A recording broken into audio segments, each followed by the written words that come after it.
it's a pretty comprehensive. I mean, he'll not only explain what's wrong with people, he can take the same theory and apply it to intergenerational explanation for societal problems, for mental illness. I mean, it's a pretty broad-reaching philosophy, but his core concept is that of differentiation. The idea that in a family, there's an emotional connection between the members of the family. The question is how much you can be a part of that emotionality, which you can't not be a part of it, but how much you can differentiate yourself in the context of that emotional environment. That this concept of differentiation, he puts on a scale, one end being undifferentiated, one end being differentiated. He puts on a 100-point scale, and that's one of the problems with his approach. Is okay, it's scaled. Okay, then where's the point at which one is differentiated or not differentiated? And that has, no one has ever come up with a scale sensitive enough to be able to tell that point. But the idea is a good one. We're going to spend some time today because even though the whole theory may not come off the paper real well, there are parts of it that will come off the paper incredibly well. And you'll walk out here going, wow, that is good stuff. So, if this hits a little close to home, be a big boy, be a big girl, own it. I'm just suggesting we'll talk about the problem and we'll talk about how to solve it. This isn't necessarily going to be one of those things you're going to be able to use with clients unless you really want to get into the theory. This is a long-range theory. This is not a brief therapy. This takes months and or years to work through. He doesn't believe that the therapist is a therapist. He uses the word coach. He's trying to coach the people. That'll make a little more sense later. But this concept of differentiation of self, it's like in a family there's this emotional environment that's created to which everybody responds. When there's too much response, too much emotionality, it causes problems. People tend to either be too much, that over-involvement emotion tends to show itself in one of two ways. Either what's known as a chameleon, as in a person will do whatever needs to be done to placate, to please, or whatever. They would be the ones that will suck it up to keep the family peace. They will do whatever in that emotional environment. And the other flip side, that's the bully. It may look like the bully is the one that's in charge, but the bully is basically trying to force other people into coming to his way of thinking, her way of thinking, coming to engage in him emotionally. Whereas the chameleon is trying to, he or she will engage with anybody around emotionally. Both operate off that same principle, as they can't control the emotional aspect. So that emotionality drives them. That emotionality will show up in things like guilt, shame. What happens if, I'm going to be talking about this in the context of family of origin. It may also apply to your own current family if you're married. What happens with your parents when you disappoint them? Can you disappoint them and walk away, or do you walk away with this feeling of guilt that somehow you now have to explain yourself, or you have to make up for the fact that you got a bad grade on a test or whatever? But there's that sense that you got to do something, that it's not okay for you to just get a bad grade on a test. That sense that there's more there, that you're somehow a disappointment or guilt, whatever it is. It can be intimidation, it can be the other side, that you're so happy, everybody's so happy with you when you succeed. But it's kind of like you don't have your own sense of self. You're part of this family emotional unit. And it's not that this is saying that you don't want to be emotional. It's saying, can you be in the midst of emotionality and not get sucked into the emotionality? In an undifferentiated family, the individuals do not have that option. In that emotional field, they get pulled into it and there's nothing they can do but to go along. And Bo is saying that's not good. So this concept of differentiation, there's a guy named David Schnark who took Bowen's theory, modified it a bit, and actually applied it to sex therapy, which I think is a bit of a stretch, but he has made a profession and lots of money off of it. So apparently it works for somebody. the whole idea, if you're having a sexual problem, it's because you're not differentiated.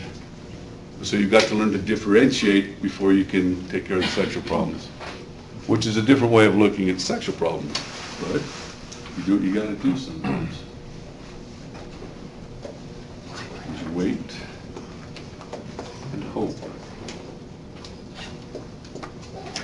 2, 1, Shazam. Huh? So close. Okay, watch this. Watch this. I just learned this one. Maybe. No. No. Oh, there it is. No. Huh? Huh? Pretty good? Okay. He has revised it several different times, but there's this concept of differentiation, as he describes it. There's things that you can do to let you know whether or not you're differentiated. He now calls them, in his latest book, the 4 points of balance. What he's talking about is, can you have the ability to have your solid values that are yours, that you can hang on to and change? Not the values of the family. The problem being, not that they have values, but the family values, you don't change.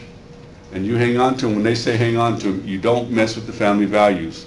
Or you're disloyal, you're a bad person, you're not caring enough, or you think you're so smart because you go to BYU or whatever, but there will be this emotional override that says it is not okay. Differentiation says you've got to have that ability to have your own values. Schnark, but it's Bowen stuff. Okay. But Schnark has done a better job of distinguishing, clarifying what he means by differentiation. Bowen talks about it in some terms that are hard to get your head around. But Schnark breaks it down into what he calls the 4 points of balance, but it's a pretty good starting point. The other, the ability to contain your anxiety and not let your feelings overwhelm you, and to take care of your own self emotionally. In the context of other people who may be not taking care of their emotionality. It's the ability to have emotions, to soothe yourself, to contain your own feelings in the presence of those that you consider important. This is not talking about isolating yourself.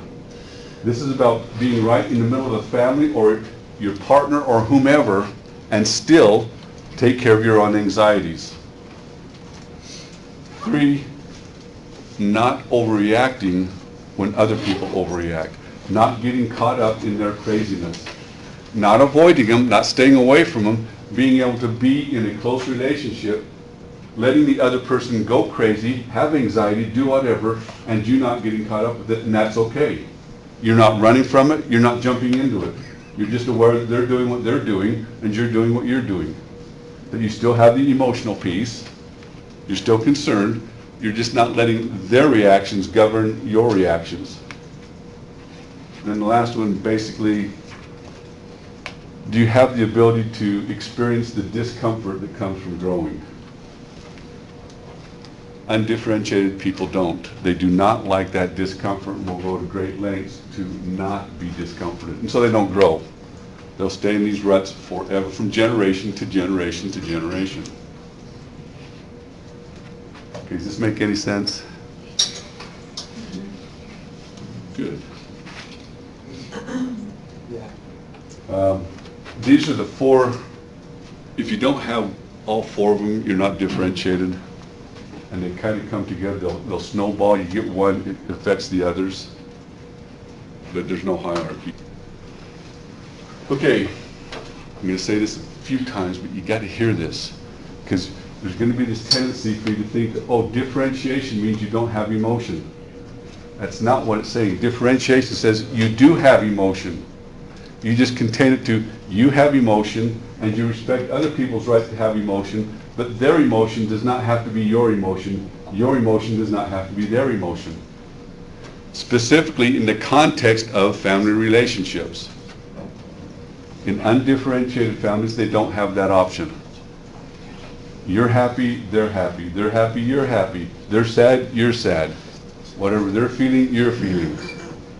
And you don't have the choice of separating, of being different. Differentness is not allowed. Even though it may look like it, in the emotional sense, it's not allowed. It's that group think kind of idea. Everybody thinks together, feels together. That's an interesting question. It's on a continuum, but there's another piece to that. The assumption is how the continuum is, let's just draw it right here. Just kidding.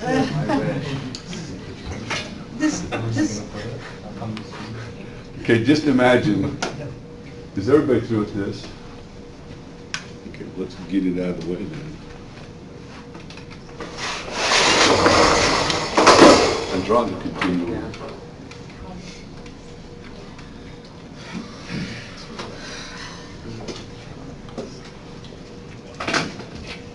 Okay, so the continuum is differentiated, undifferentiated. That's the continuum. Okay, there's some concepts that are similar to Bowen stuff, the structural stuff. But Bowen does this, you're undifferentiated, you're differentiated. Mnuchin kind of takes it and goes, if you're too differentiated or the boundaries are too rigid, that you go disengaged, rigid, and meshed. And so it's the curvilinear. Bowen doesn't do that. He says, no, you get it's a two-dimensional scale. You got it, you don't. So in that sense, it's the continuum, but it's not your level of differentiation, whatever it is, you're there. Whatever it is, that's not a continuum. That's where you are. Unless you do something specifically, go in and change it, that level of differentiation will vary very little over time. So say you're at, what, 70? Guess who you'll marry? Somebody about a 70. And that's just the way it'll work. Within a couple of points, you will not marry anybody more or less differentiated than yourself. That emotionality stuff, whatever level that is, you'll marry somebody with that same level. Because it's what you'll know. It's what will be comfortable to you. This isn't a matter of looks or anything else. This is, you'll find somebody that you feel has that same level with you, and that's the one you marry. So guess what your kids will be? But Bowen says, occasionally you'll get somebody that will drop, and occasionally you'll get somebody that will just take it to the upper limit. Now who does this 60 marry? So they have 50s and maybe in there are 40. Well, it's the intergenerational explanation for mental illness.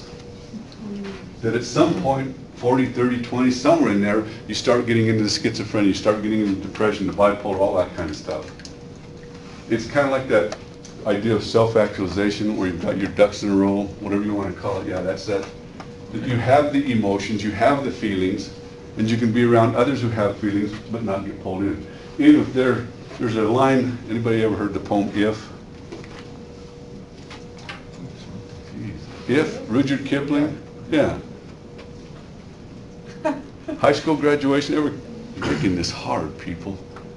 Rudyard Kipling, a famous English author, by the way, wrote a poem called If.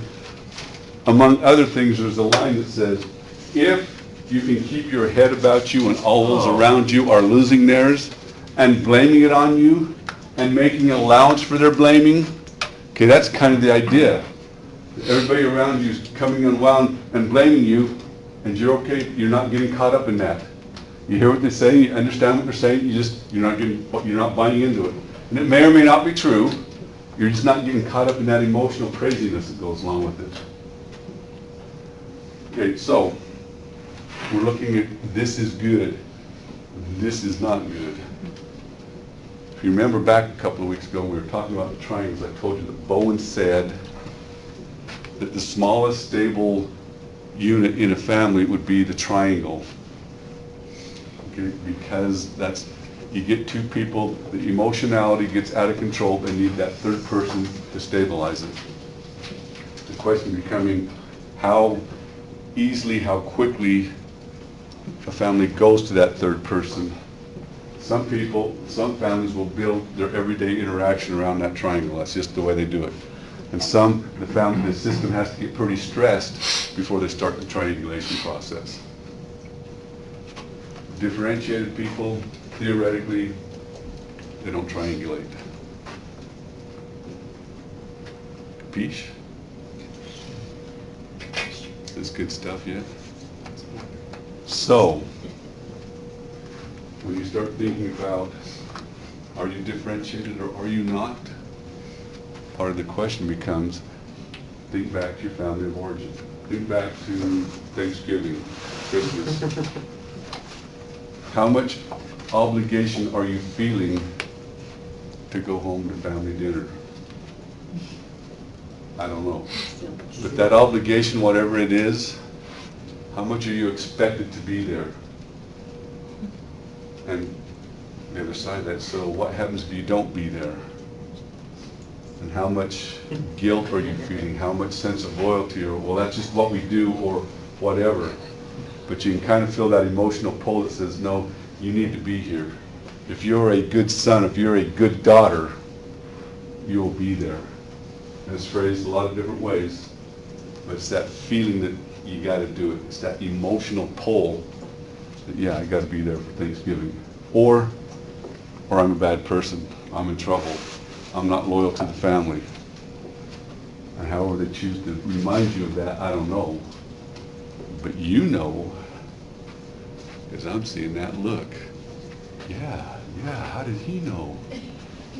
Okay, one of the critiques of this whole Bowen's theory is it doesn't do so well with collective societies. It's not real cultural, generalizable. Works pretty well for the U.S. society, but some of those other cultures like, well, Hispanic and, not necessarily Hispanic, Latino and Oriental, where they have a more collective culture, then being undifferentiated isn't problematic. But in our society, what Bowen's saying is you start getting down on this end of the scale, you start running into problems, mental health problems, societal problems. So it is. Feminists also don't do so well with this particular, because it emphasizes the rational decision-making aspect over the emotional. Well, I was going to go there, except you would have married somebody similar to you, and so she may, it's not that she's bad for wanting to go see her family. I mean, that's a normal thing. The question is, can she see her family and do okay? Can she not see her family and do okay? Or is this kind of one of those, if she doesn't see her family, she's going to hear about it for the next year from mother, sister, brother, whomever. That she's going to, there'll be emails, there'll be texts. The blame will probably fall on you. Yeah, her husband won't let her. That kind of thing. Well, it's how you end up feeling with all this. If you're feeling like some kind of lowlife, it's because you feel the guilt. That somewhere the family system is saying, you've screwed up, you done messed up, hey Ron. And that's unacceptable. So you feel it. As opposed to, okay, you don't want to, you may not have the money to go, you may not have the time to go. Okay, that's a rational decision. You're not running from the Thanksgiving. Well, we just won't answer our phone. We'll pretend we're not here for the month of November. No, you're here. You would like to go, don't have the money, hope you have a good time. We're just not going. Well, no, that's a good point. It's that concept, that idea that family first, meaning if you don't do it our way, you're a bad person. That's undifferentiation. And I don't care where it comes from. As opposed to, yes, we want you, yes, we love you. We hope you can make it. But we understand if you can't. Okay. Family's still first, but there's some practical realities of life that you may not be able to make it that year or whatever. That doesn't mean you love them less. Yeah. But it's not that you're a bad person if you don't put us first. And that's in an undifferentiated family, that's what you'll get. Okay. And they'll quote prophets, they'll quote scripture, do whatever it takes to let you know that you messed up, that you're not a good family member. That's that emotional override. It's like, wow, I can't make my own decision? No, you can't. Unless your own decision is the same as the family decision, then you can. Bowen does most of his work with couples. Well, he starts out with couples, but he'll go with one person and get that person's family of origin stuff fixed, get them differentiated, and then pull in the other one and do the same thing so that he gets them up to the same level. Okay, you're saying they, but this is the undifferentiated they, because the differentiated days don't do that. I mean, you'll see they get married and on the honeymoon, they wore the same pajamas. the next day, the next week, the next month, they got matching sweaters. Because the idea, the assumption being, we have to be the same, we have to be one, because the scripture says, "You are not one, you are not mine," so we got to be one. Meaning, we got to be one in everything. They can change, but they won't. The homeostasis, remember that whole system's homeostasis? They won't change. They will marry somebody that's same level as they are, and they'll form a new system which will be at that same level or lack of differentiation. And they'll instigate things that will allow that same level or lack of to keep going. And so it just keeps being passed on from generation to generation to generation. But it's that idea that, oh no, we have to be, if we really love each other, we got to wear the same color shirt. If you don't have that choice of, well, I wanted to wear a red tie, you'd have a blue dress. Really? You know how much money I spent for this? Why do you have to do your own thing all the time? Why can't we ever be one? It's not that you don't love your family. If you don't want to be to the Thanksgiving dinner, you just may not be able to. Now, a differentiated person can walk into a royal mess where the family is really undifferentiated and not get sucked in. Oh, I'm glad to see you made it. Yes, I'm glad to be here. Well, how does it feel to be so high and mighty at BYU? Because I heard you weren't going to come. And rather than getting sucked into that, you just, oh no, BYU's good. Football team's a little rough right now. And not get sucked into that. In a few minutes, we'll talk about how to not get sucked into that. It's just emotions drive everything. You know, guilt, shame, all that kind of stuff.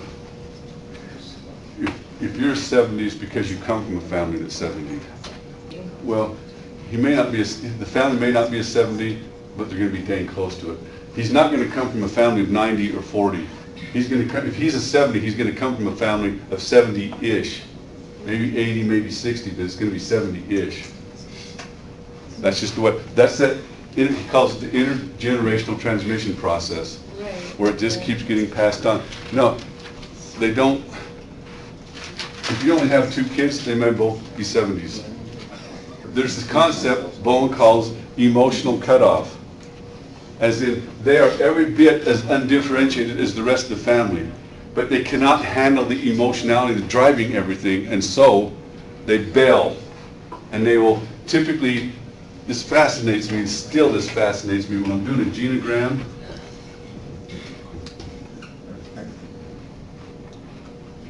In an undifferentiated family, these folks are all in Provo, Utah County. Where's this one? And always a good reason. It's not like they just bailed, took a job, joined the military. Military is a common one. Joined the military, got stationed at Fort Knox. So there's a good reason, but there's no interaction. Yeah, they're over in Virginia. He's busy. He's got one of those jobs he works all the time. And there will always be this reason why they do not interact. They can't interact. Any interaction pulls them back in and they can't handle it. And so they cut off. It takes one simple text, a phone call, and you can suck them right back in. And so they keep themselves distant. They have very little interaction with the rest of the family. Meanwhile, the rest of the family is triangulating all over the place. Who do you think they're talking about when they get together? The triangles will talk about whoever's not there. This makes it easy, but if this is the one that's not there, it'll be the triangle. And know that the triangles can go about any direction you can think of. Can and will. It's more the emotion. You got to get on this end before you get that emotional balance. That emotional lack of differentiation, that lack of balance, is what causes the sexual problems. That's next semester. Bowen does it this way, and he says undifferentiated. If you're disengaged, he calls it emotional cutoff. Different terms, but the same concept. Mnuchin says, well, no, this is good, this is too little, this is too much. So the ideas, I think, are very parallel, but he frames it differently. Mnuchin says, it doesn't matter about the past. And Bowen says, well, actually it does, because you come from a family where this was, so you got to take that into consideration. Let me rephrase that. Mnuchin believes the present is where you have to focus on the problem. And you can go to the past to find out how it affects the present. Right. Whereas Bowen says, no, part of the answer is in the past. if you're tolerating the discomfort of growth, you're differentiating, you're improving, you're moving up. Some life-changing event happens, which is a little unusual. Therapy can do it. Certain situations can do it. Missions can do it. Military can do it. Some situation where you're pulled out of the family and put in another situation where in that other situation there is differentiation. Then being exposed to that, you start figuring some stuff out. It might be you cutting up, I can't handle this anymore, I'm done. As opposed to, you know, it just dawned on me, Mom's overreacting on this one. That moment where you realize, I'm not a bad person, I don't need Mom's approval, that would be the moment of you just upped your differentiation. Okay, you with me? Good stuff? Okay, so now the question becomes, when you're at some lesser level, lesser than you want to be, how do you get out of it? Bowen actually has a pretty involved process, but it kind of boils down to 3 steps.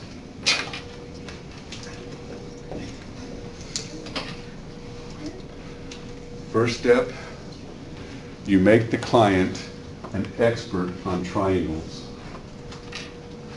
You'll spend probably weeks, maybe months, talking about all the different triangles within their family of origin and how those triangles are set up, how they're triggered, the looks, the tone of voice, the phrases, the names, the wording, whatever.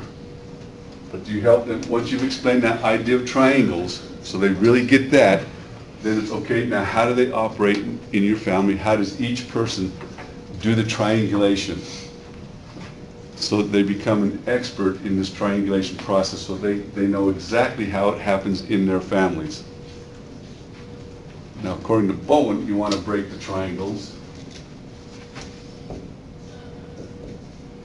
You do it by establishing a one-to-one relationship with everybody in the family.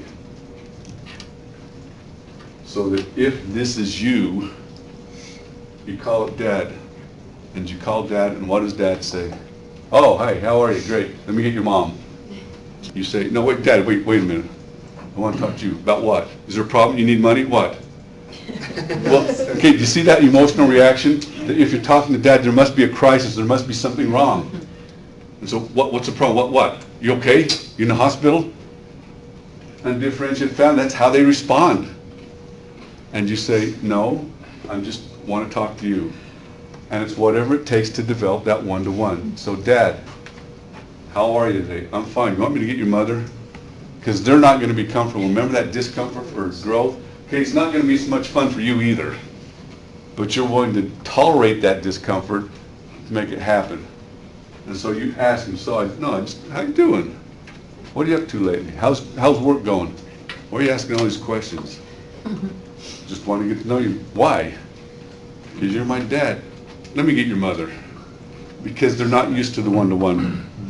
That process, that one-to-one, can take months of over and over and over again. You do what you need to do to establish that one-on-one relationship. Now, some of the folks may not be real cooperative. You get some situations where you get there may be like 20 years between the oldest and the youngest. And so they don't know each other or whatever. And trying to establish that it's not. So, how's it going? Fine. Or they won't even answer your phone. What do you want? Nothing. Well, I just want to talk to you. Well, I'm busy. And they hang up. And you have to keep trying. And that's what you have to work out with them, is how are you going to try it, but it's got to be the trying piece. So it may be you send them a letter in the mail and they never respond. It may be you email them and they never respond. You text them and they never respond. Doesn't matter. You keep going. You develop that one-to-one relationship. Even though it's not much of a relationship, it's still a one-to-one thing. The triangulation process, once you start talking about somebody else, that's triangulation. Well, they can't handle the emotional intensity of a one-on-one, and so they divert it through somebody else. And you'll find the more undifferentiated families tend to, you call mom, say, Mom, how's it going? Great. Did you hear about your sister? And they immediately start bringing in other people. Yeah, I heard that. And you know what brother said? And so now they're talking about, these two are having a conversation, but they're talking about all these other people. Okay, that's triangulation. Well, it'll sound like gossip. It'll sound like we're just connecting. It's just, wait, it's what we do. And it is what they do in undifferentiated families. Yeah, that's kind of the way it works. Okay, do you get the concept that why can't the two people, okay, Mom, yeah, I know my sister's having problems. I know she's making some comments. How are you doing? Well, I'm fine. But did you know? And she goes back to, okay, right. I'll talk to my sister. In fact, when I get done calling you, maybe I'll give her a call, see how she's doing. But in the meantime, how are you doing? Well, what do you mean? I mean, how are you doing? I mean, health-wise, you okay? Yeah, I'm healthy. Okay. What are you doing? What are your projects you're working on? What do you mean projects? What do you do during the day? Well, I got a lot of things. You're saying, no, I was wondering what your daily schedule. I'm just kind of curious, Mom, what do you do each day? Because I know you do a lot, I just don't know what that is. And it's developing that one-on-one relationship. So that over time, you have a pretty good relationship. You know what she does, her likes, her dislikes, you know who she thinks is going to win the pennant. She knows who you think is going to win the pennant, and you may disagree, and that's okay. But it's a one-to-one relationship. And you have that with each member of the family. Bring in Gottman to inform Bowen. Well, you can. I mean, just the activities he has in his book are very good for that. Yeah. But that's, being able to do this stops that. So now if you have that one-to-one relationship, you know how the triangles are going to occur, how they do occur in the family.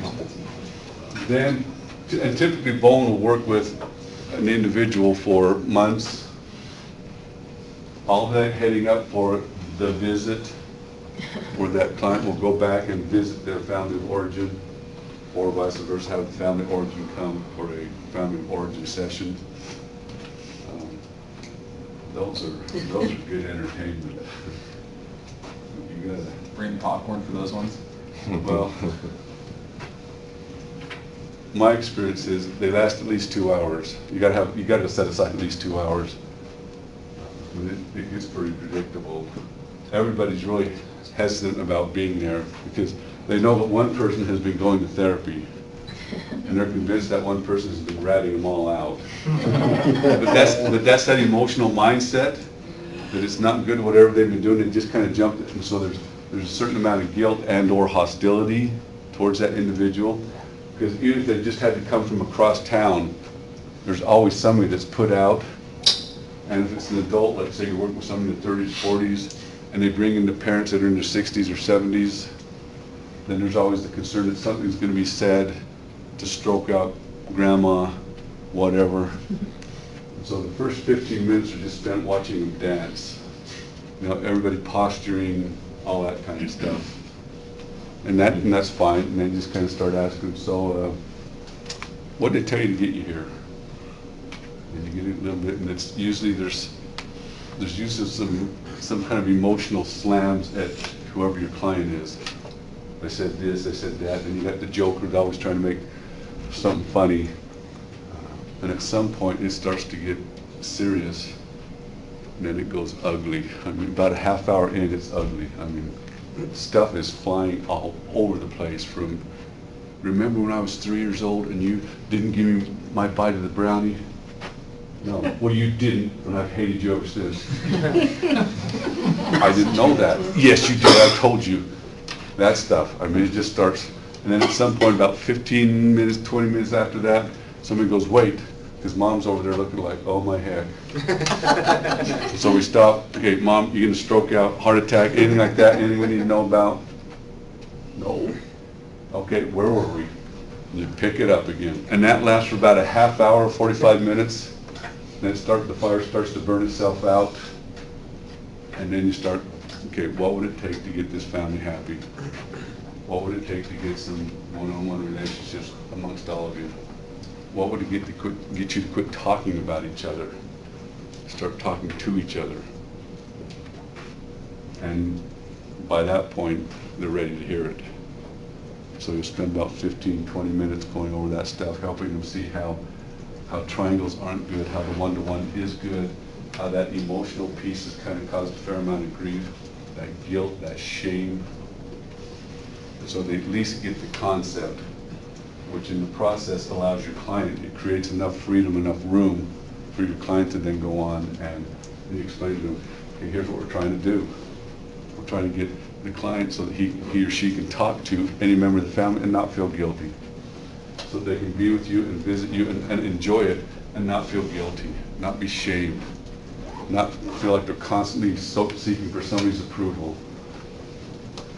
And that you have the right to, that you can be you and he can be he and she can be she, and that's okay.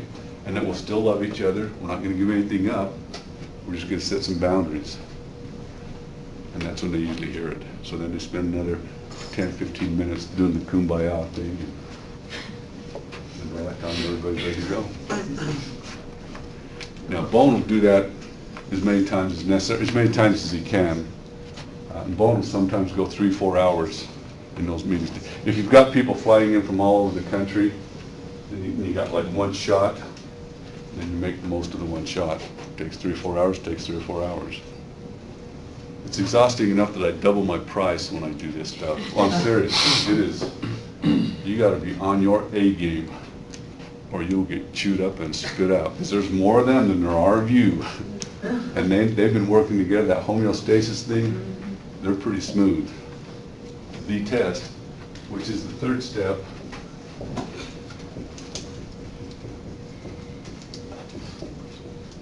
they have a written plan that I'm telling you, we write it out and they put it in their wallet. Because when they get in this family of origin, logic is going to slip out the window. All the stuff that they've learned, that family, and you know what I'm talking about, that family will create an environment, an emotional environment that will suck them right in spite of the fact there's this bell ringing, don't do it, don't do it, they'll walk right in because that emotional pull is that strong. And so to counter that, all the stuff that you've taught them about triangles is going to be written down. All the things they've learned about the one-on-one is going to be written down so that when they get in that and they feel it, they pull out their list and, oh yeah, Mom's going to say, Johnny, we've missed you so much. With the implication meaning that you haven't been at my beck and call. I'm going to feel guilty. I don't have to feel guilty. Dad's going to say, Dad's not going to say anything. Dad's going to give me the look. But what the look really means is, oh son, you've so disappointed me. But it just means that he doesn't know what else to say. That's all going to be written down. So that in the midst of all that emotional that's swirling around, they've got this anchor that they go back and, oh yeah, oh yeah. Somebody's going to triangulate, don't do it. Ask them about themselves. And by this time, you've got a one-to-one relationship built with everybody so that you can ask, okay, yeah, brother did say I was stupid, even though I had a college degree. How you doing? And how's the rest of the family doing? How's your in-laws? How's your job going? And they pull back to that relationship, and it's not an awkward thing because it's been going on for months. And so they can reconnect pretty dang quick. Okay. That sets the rest of the family notices that this person isn't getting sucked in. How come you don't get sucked into mom's stuff? How come you don't have to come to family or Thanksgiving for the family? How come? And they've got all these questions. And some will be more open to it than others, but I'm telling you, this breaks a chain, and then others will notice. So over months, years, they start asking questions. And part of that's because they've got a one-to-one relationship with you. And they know that when they call you, you're going to talk with each other, and you're not going to talk about mom or dad or the brother or the sister or anybody else. You're going to have this. That doesn't happen anywhere else in the relationship, in the family. So it's going to be a welcome sigh of relief, a welcome breath of fresh air. Because sometimes talking about somebody else is just venting. Well, my boss is a real weenie, whatever. But it's how you feel. I mean, it's the feeling that's created, as in, yeah, talk about the boss and then move on. Move back to caring about each other. And we're not sure what to do with this relationship, so let's talk about the boss.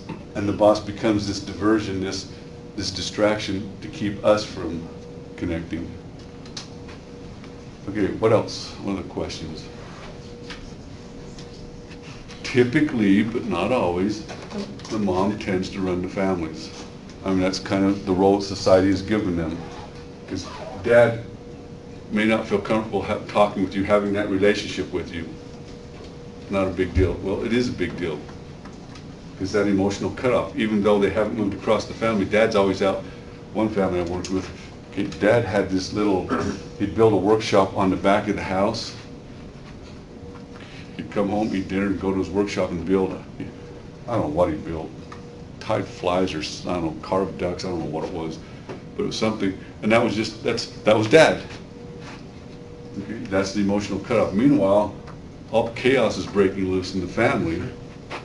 You didn't disturb dad. Why? Because dad was disengaged. No, because he couldn't handle the emotions, and so he cut off. He just happened to have a way of doing it that looked semi-legit. Well, dad's working. Don't disturb dad. Does mom have enough power in the family to shift the homeostasis? If she does, yes. That when she becomes more differentiated, she's not going to let the kids triangulate. And she's not going to triangulate her husband.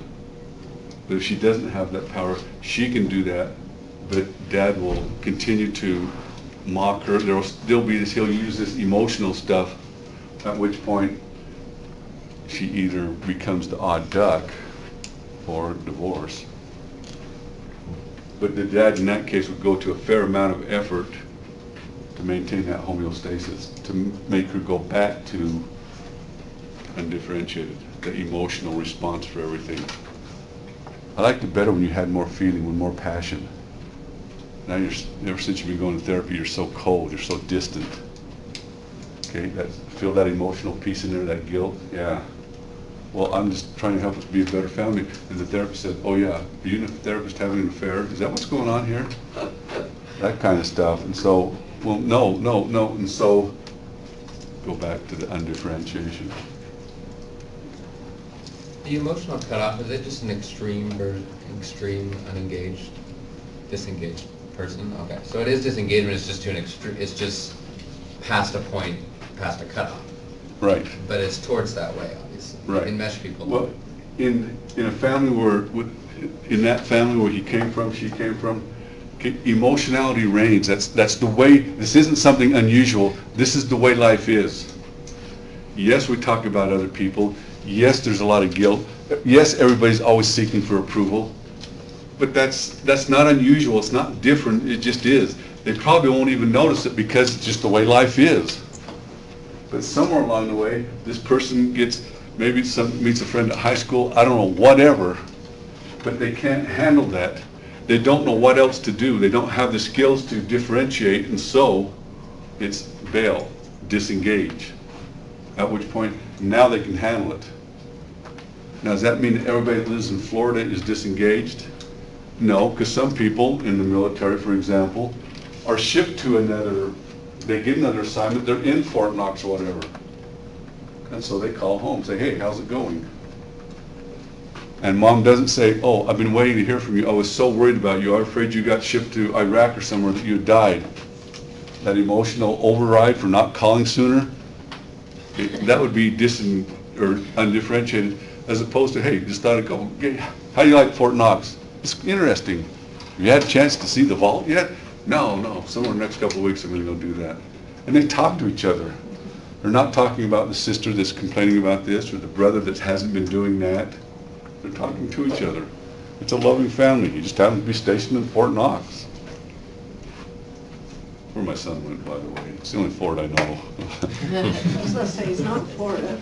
No, it's the only one I know. I'm sure there's others. Fort Douglas, I guess, but it's not real far away. Thoughts? Questions?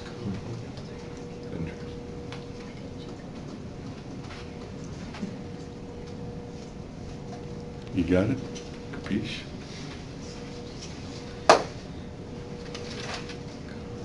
This theory, to be fair to it, has 8 steps, 8 concepts. This is one of them. It talks about birth order, it talks about triangles. Triangles a whole separate step. But this is just enough stuff. If you've got some concerns about your own life, if this is ringing bells, I'm just saying this is a way of dealing with it to up your game, to increase your posterity in a more healthy way. If they got problems, it's because they're undifferentiated. And this would tackle any problem out there. One reason it's more complex, but people don't do it more, because it takes longer, insurance companies don't buy into this real well. You know, they'll give you 10 sessions, this may take 100. But the theory that you're getting maybe 20, 25% of it in its entirety, you'll handle anything that comes along. Okay. We're all at one with the universe.